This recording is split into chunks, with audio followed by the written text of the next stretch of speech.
Morning. Today's section we are going to discuss the subject is called as indirect tax. Okay. So start with the introduction to tax. Okay. Tax is nothing but should be tax is paid by we are paying tax to government or citizens. Every citizen is responsible to pay a tax to the government. In that case, we are not paying the tax means we are authorized under penalty of tax to government. Here we are using two types of taxes in India. We are following. The one is direct tax and another one is indirect tax. We are in India, we are following that there are two government sectors are there. One is state government and another one is central government. So the state government is following the rules and regulations to pay tax, particularly as the assessee. The assessee is nothing but the assessee is a person who is paying the tax to the government. That particular person is liable to pay the tax. Here we are using two types of taxes in India. The first one is direct tax, and another one is indirect tax. So direct tax is nothing but we are directly paying a tax to the government. Here we are both government, one is central and as well as state government. Most of the direct tax is paid by corporate employees. You know that who is the corporate employees, the corporate sector, private companies. They should be eligible to pay the tax to the government. That should be considered direct tax. Another one is indirect tax.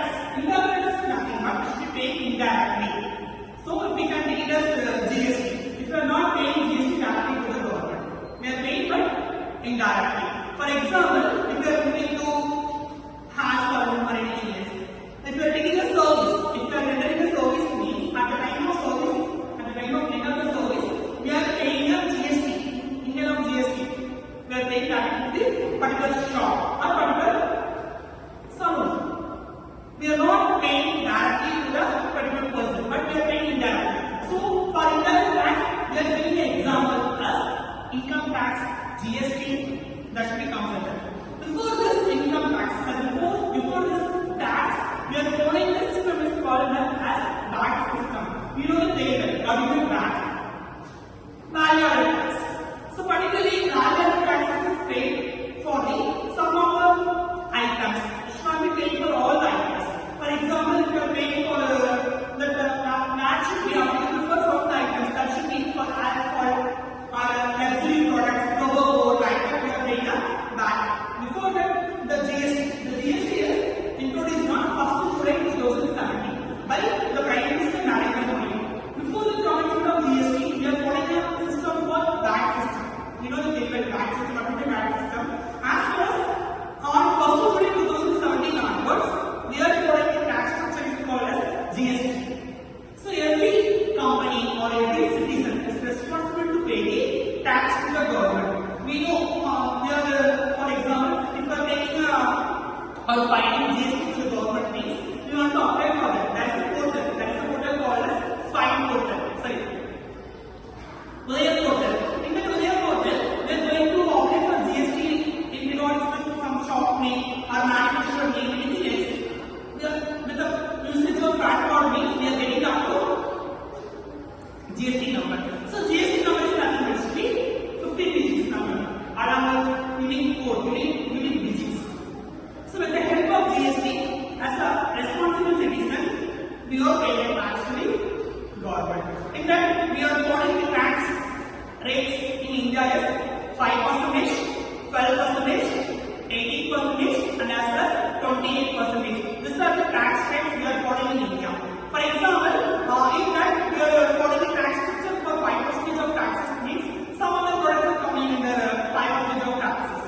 For example, we can take it over spices, cardamom, etc. Turmeric powder, chili powder, anything else, masala products, insulin for sugar patient. It should be considered 5% of GST. If you are purchasing or if you are taking anything else, means we will have to pay tax to the, we are paying 5% of tax to the particular items. Second one is 12% of product. So under the 12% of GST, some of the items coming in that following 12% of category. That items is nothing but daily needs. For example, frozen items, butter, cheese, meat, fish, etc. should be coming in the isolated products. We can say this should be considered 12% of GST. And then